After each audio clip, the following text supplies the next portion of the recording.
more important than what people say. That was put to the test in 6th grade. My best friend was a boy named Brian that people picked on all the time because he was gay. To me, he was the only boy in class who wasn't a complete jerk.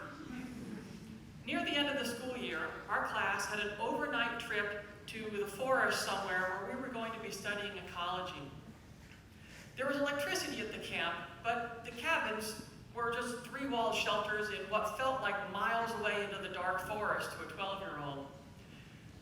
Some of the other kids saw Brian's sleeping bag that had something on it. They started a rumor that he peed on his sleeping bag.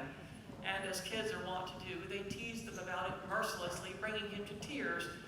He went to the teachers, and the teacher rounded up all the people who were involved in this gossip. And for some reason, Mrs. Nicola grabbed me by the arm and put me with these other kids. It wasn't until she pulled out Brian's sleeping bag, show everybody that it was wax, and made everybody apologize to Brian for this rumor that I understood what was even going on. One by one, all of these kids said, "Brian, I'm sorry for saying you peed on your bag, it's just wax." Until it came to me. I didn't have anything to say. I wasn't involved, and Brian was my friend, and I said so. Brian smiled, but Mrs. Nicola was having none of that. They said that you were involved too, and none of you are leaving until every one of you apologized. She should have realized that I had a propensity to participate in public power struggles. And I said, the truth is more important than what people say. So we might be here a while. How dare you! We are not leaving until every one of you apologizes. And I don't care if you miss the next event. Did I tell you we're having s'mores? That bitch. She just put me between 5 other kids and a sugar rush. I didn't stand a chance. So I apologized, sort of. And then she let all of us go, except for me, because she wanted to gloat. Sometimes, dearie, it matters what people say. I told her I didn't want to go to the next event. I was just going to go back to my cabin and go to bed. When I wasn't there for the s'mores, the rumor mill started again. This time saying that people saw me running away into the forest. Now, I had slept through a tree falling on my roof, so I'm a very sound sleeper. I didn't hear any of the other people come back to the cabin. So I was asleep, tucked into my sleeping bag. Unfortunately, that meant that the teachers didn't see me. So they believed the rumor that I had actually run away into the forest and started a search party. It was a full hour after that when Mrs. Nicola came back to the cabins to my cot and shakes me violently and says, "Get up! You're coming with me right now!" I was all fogged from being woken up. I put my glasses, my shoes and socks on, but I couldn't find my flashlight.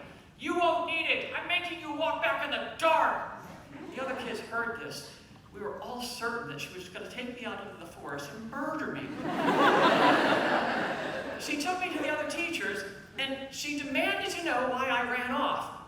But I didn't run off. I was in bed where you found me. "This is not a game, young lady." But I was right where you left me. And the truth matters more than what people say. She yelled at me some more, and then she sent me back to my cabin, alone, in the dark, with no flashlight, into the dark forest. So I got lost, for real. I had no idea where I was. I was cold, I was scared. I fell, and I hit my head. I got blood gushing down my forehead, and I'm all alone, and I'm just so upset, and I don't know what to do, and I just give up. I sit down on a tree and I figure I'll find my way back to the cabin in the morning if nothing eats me. And I go to sleep. And a little while later, I hear people calling my name, and I think, finally, I'm saved. Until I hear the murderous rage in Mrs. Nicola's voice. And I know she's not actually looking for me, she's hunting. And there's no way that I'm going to show my face to the one woman who wants me dead, which means that search and rescue party just turned into a very high-stakes game game of hide and seek. And then I saw a flashlight in the other direction, and I went that way. And I found Mr. Tazi, and I laid myself at his feet, and I cried, and she made me go back in the dark, and I fell at him, and I got that full-on waterworks.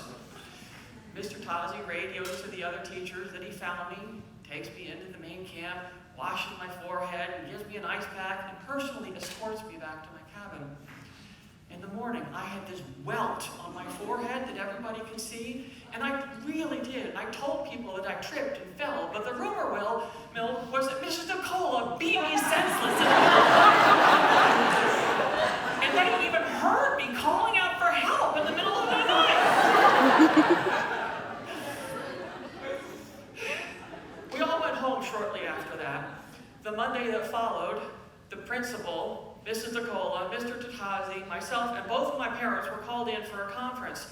The principal asked me what happened during this trip, and I told him. He goes, "Will you care to tell me why it is there's this rumor going around, that she hit you?" Well, maybe it was because she violently jerked me out of bed. Maybe it was because she told me that she was going to make me walk back in the dark with no flashlight. And she says, "But I never hit you."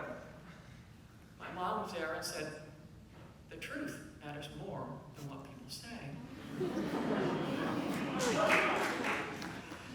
She wasn't there for the last 2 weeks of school. We had a substitute, and I can only figure because she got the last word. She was right. Sometimes, dearies,